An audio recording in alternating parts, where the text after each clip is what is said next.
Hey everyone, I'm Sarah Squires of Get Call Ready and the Nurturing Coach. And today I want to revisit, I talked about this on a video on my the Nurturing Coach channel, but I wanted to revisit this for this channel and talk about fabricated illness or induced illness, which was previously known as Munchausen's by proxy. Because it's been coming up quite a few times within the cases I work with where there are custody issues and usually alienating behaviours as well. So it usually is present, not always, there's always going to be exceptions, but it's usually when there is a narcissistic or borderline personality disorder parent present as the parent who is doing the alienating behaviours. Now, that doesn't have to be the residential parent. It could be the non-residential parent who then uses an illness as an attempt to get more time or even make claims of fabricated illness. It can work the other way around as well. So I wanted to talk about what is it, what does it look like, and what can you do about it? So what is it? Let's start there.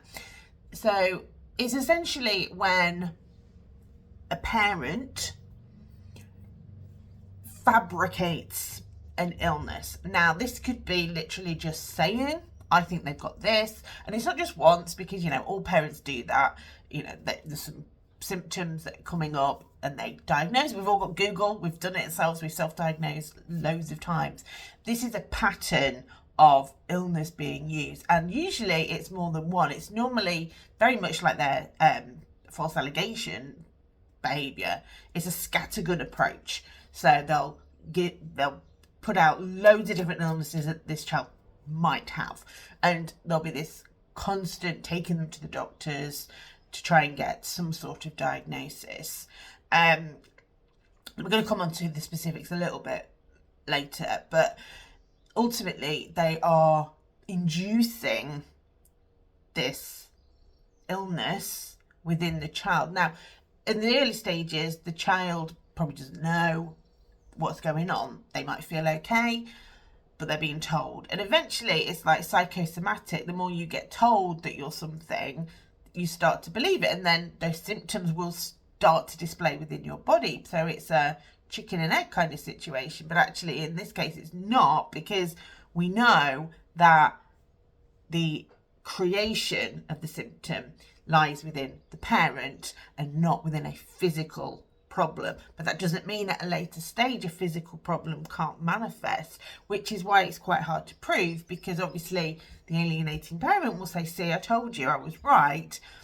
And actually they weren't, but through the constant telling of the tale to the child, then the child might have created, or at least be saying that they feel a certain way, even if they're not saying that they feel that way. And so it induces symptoms. Now, it was coined from, years ago, but here in the UK, the first time I came across the term really was when Beverly Allett, who was a nurse prior to the Letby case, who killed babies, injecting them with insulin. She made them ill to rescue them, save them. Obviously, she didn't all the time. That's why some died. But that's when I first heard the term Munchausen's by proxy. So there can be Munchausen's with yourself, where I might be what we would probably call hypochondriac, making up symptoms, making up illnesses all the time.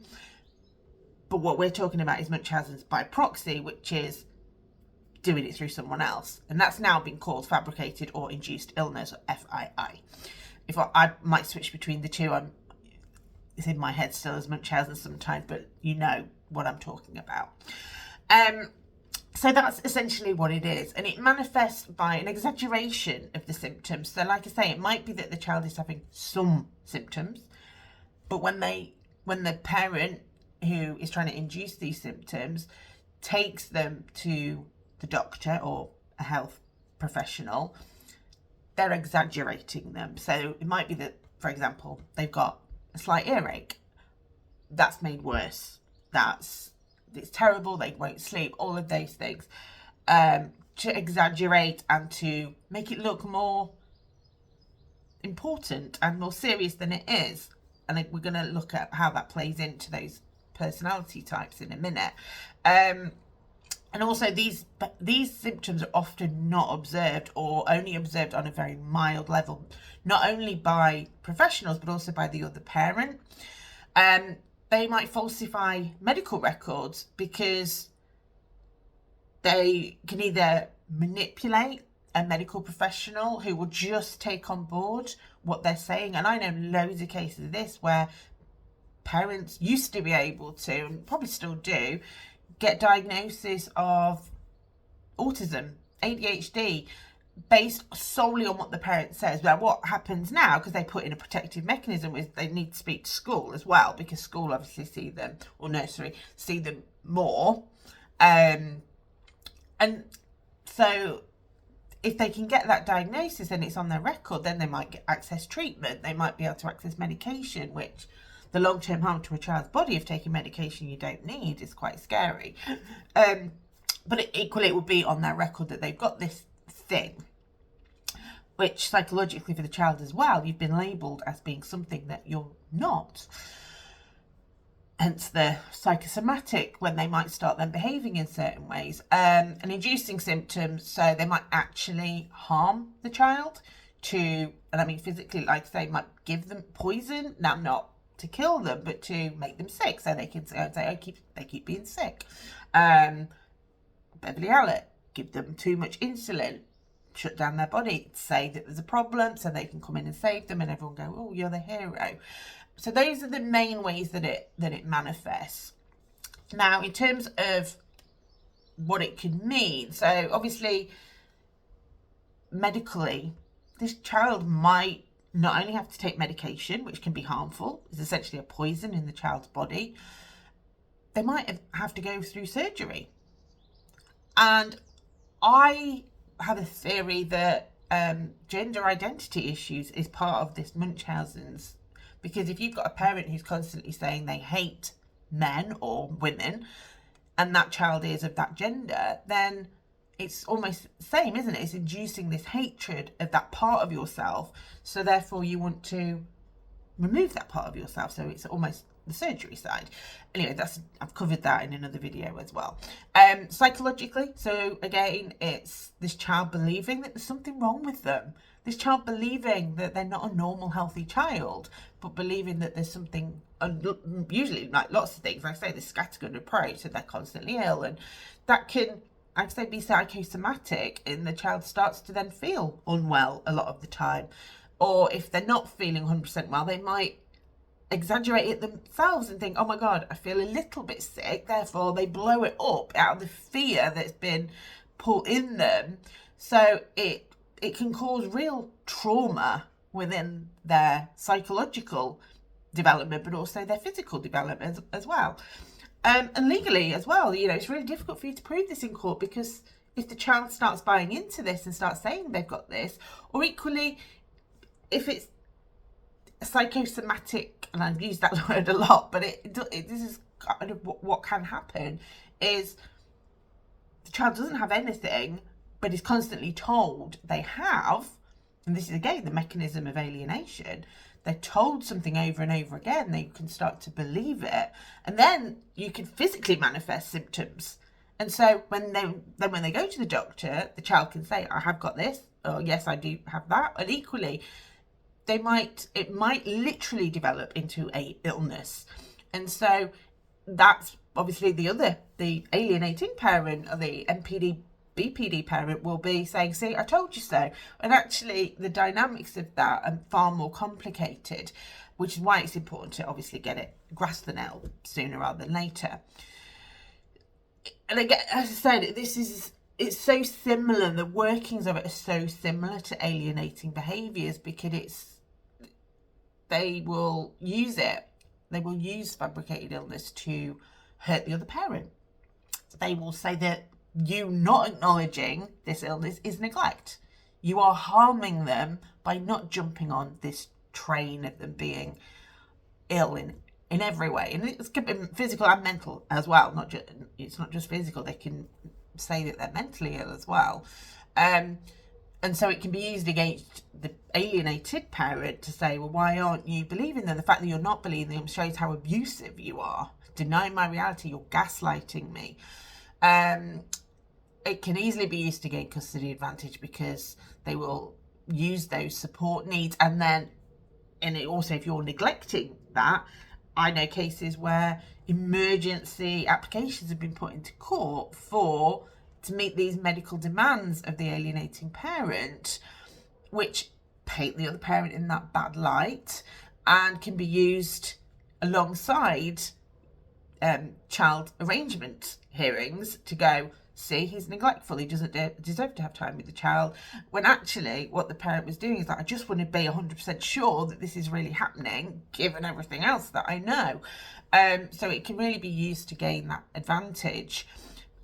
And what it also does for the child is it just creates this whole dependency upon that parent to care for them. They're the only one that can treat them. They're the only one that can heal them. The only one that knows what's happening. They're the only one that's supporting them through. It's the only one that believes them. And so the child feels unsafe away from that parent, but it's the parent that's created that feeling of unsafety, lack of safety in the first instance, which again, so alienating behaviours. It's just it's a different way of it presenting, but it's the exact same makeup underneath. So let's see how the difference between the borderline and the narcissistic personality presentation. So with a BPD parent, it will be about psychological motivations for both of them. For BPD, it's usually about abandonment. That's their biggest fear, is that fear of abandonment. And so having your child depend on you and being able to care for them, that means that they're unlikely to ever leave you. So therefore that staves off the threat of abandonment. It never will, because it's a psychological threat, not an actual real world threat. But it's used to calm and soothe that part of their anxiety by making this child completely dependent upon them, and it plays into their ability to manipulate and use their emotional distress. I'm so worried about you, we should go to the doctors, oh, I'm so worried, blah blah blah blah. It manipulates the child into believing them, and they'll get angry. You know, they're emotionally volatile and can threaten suicide if they don't get their own way. So there's lots of factors that BPD parents use. From the narcissistic personality, it's slightly different, and it's about, look how great I am. Look what a great parent I am, that I'm the only one taking care of this child's needs. And also it's about them getting that special treatment, you know, needing to see not just GPs, but experts. So they won't take a GP's response unless they've manipulated and they've bought into their narrative. They will want an expert's opinion, and they'll often bypass as well. And the lack of empathy, that complete lack of understanding of how this is going to impact the kid, is scary. You know, that's terrifying, that to meet their own needs they will make this child poorly just so they can look good and save the day. They demand that everyone does what they say. So if they say something is true, they say this child is ill, everyone else should just believe them, never question them. Questioning them is abusive. Sorry, that is just so true, isn't it? You question them, you're abusive. You just don't go with them, you don't comply, you're abusive. Your human rights are, you try and advocate for yourself and your child, you're abusive. Anyway, sorry, that light bulb thing, massive. And again, being able to manipulate. But a lot of these, it comes down to three main things. So it's that manipulation, about control, being able to control the child, being able to control the narrative, being able to control the court process, being able to control the other parent and their contact with the child and the relationship with the child. Also fulfills their own need to be centre of attention, to feel good about themselves. It's very attention seeking, which feels a little bit like it's minimizing it, but it is about the look at me. It's very, if you listen to the way they speak, it's often, they say kids this, but it's about the impact on them and what they've had to do. So it is about everyone, look at me, even though it's about someone else. It's all, again, going back to Beverly Allen, it was her need to be the hero and the rescuer, and her then being congratulated by all of her colleagues for the amazing work that she did on saving babies, when actually what was going on was far more sinister and tragic. So some common signs. So an inconsistent medical history. So this really looks like discrepancies between what they're saying and what other people, including the alienated parent, but also medical professions, are saying. Frequent doctor visits, literally could be every month they're going back to the doctors with a new condition. Scattergun approach. I'll keep trying until I get the right doctor. So they might move doctors as well. Lack of corroboration. So again, they're not observed by others, not observed by school, not observed by the other parent, not observed by medical professions. Anyone else that has anything to do with the child never sees these symptoms, and certainly not to the severity that parent. And the child's behaviour, they will know in and out what is wrong with them. I can't do this because I can't go on this trip. I can't go to school because there'll be lots of things that they know about their illness and what. And also that allows them to control the time of the other parent, who might want to take them to do things, but no, I can't do that because I've got this. But again, as in alienating behaviours, is over-involvement in things that actually the child shouldn't. What I've also found is there's inconsistent responses. So it's not just that they are hyper-vigilant to any illness, it's there'll be cases where they completely neglect. So if they haven't recognised something, or they just don't think something's severe enough, they'll ignore it completely. If they think they can use it to manoeuvre, they will absolutely neglect it. So it's that inconsistency between everything either being an emergency or it's not important. And that's just abnormal, but it's very typical of these personality types. And like I said, that extremes between wanting experts and professionals to be involved, so going all the time, demanding the attention, but then failing to attend appointments. So not going to the tests, not going to follow-ups. They pull out at any moment where they might get found out. So those are some really key things. And it's really important. So it is hard to be able to prove this. Just keep documenting everything, and like I say, try and prove some of those patterns of the extremes, the inconsistencies, and it's building that case alongside the other alienating behaviours as well. This is part of the same pattern. If you think that you are dealing with this and would like support either in working through your evidence or just talking it through, am I being paranoid? Have I got this wrong? Then book in for a call and we can talk through, one, what's going on, do you have enough grounds to be concerned? And if you do, what do you do about it? What evidence do you have, and how can you present that? And how can we present that with an alienation case? So do book in for a appointment, a free 20-minute consult where we can just talk through how we can strategize your case. And you do that at www.getcourtready.co.uk/booking. Link is in the description. If this is something you're experiencing, or you've got an opinion on the video, or would like me to cover something else, pop it in the comments. Do remember to like, subscribe, and I will see you next time. Take care, everyone. Bye-bye.